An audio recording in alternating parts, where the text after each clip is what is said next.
مادی دنیا 26۔ میرے پاس ایک خیال تھا جسے میں شیئر کرنا چاہتا تھا۔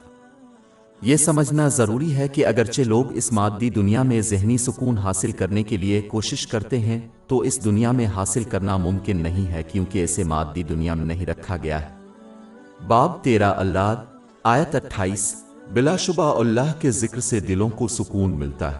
اگرچہ یہ حقیقت بہت سے لوگوں کو نظر انداز کر دیتی ہے، یہ بالکل واضح ہے کہ اس مادی دنیا میں انسان جتنا زیادہ کوشش کرتا ہے، اس کے لیے مادی دنیا کے اتنے ہی دروازے کھلتے ہیں۔ ایک دنیاوی کام کو پورا کرنے سے 10 دوسرے کام ہوتے ہیں۔ چنانچہ ایک شخص ایک مصروفیت سے دوسرے مشغلے میں چلا جاتا ہے جب تک کہ وہ اس دنیا سے رخصت نہیں ہو جاتا۔ اس دنیا میں سکون حاصل کرنے کا واحد راستہ اللہ تعالیٰ کی اطاعت، اس کے احکام کی تعمیل، اس کی ممانعتوں سے اجتناب اور صبر کے ساتھ تقدیر کا مقابلہ کرنا ہے۔ اس مسلمان کو اللہ عز و جل کی طرف سے ذہنی سکون ملے گا، لیکن پھر بھی یہ سمجھنا ضروری ہے کہ حقیقی ذہنی سکون صرف آخرت میں ملتا ہے۔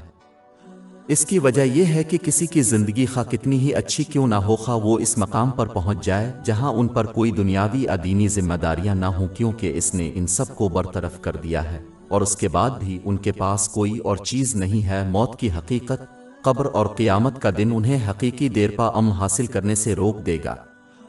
لہذا ایک مسلمان کو اس حقیقت کو سمجھنا چاہیے، کیونکہ یہ زندگی سے نمٹنے کے دوران صبر کرنے میں مدد کرتا ہے اور اس سے کیا حاصل ہوتا ہے، اور یہ ایک مسلمان کو آخرت کی تیاری کے لیے کوشش کرنے کی ترغیب دیتا ہے تاکہ وہ پناہ کے باغات حاصل کر کے حقیقی پائیدار امن حاصل کر سکے۔ ایک ابدی آرام گاہ۔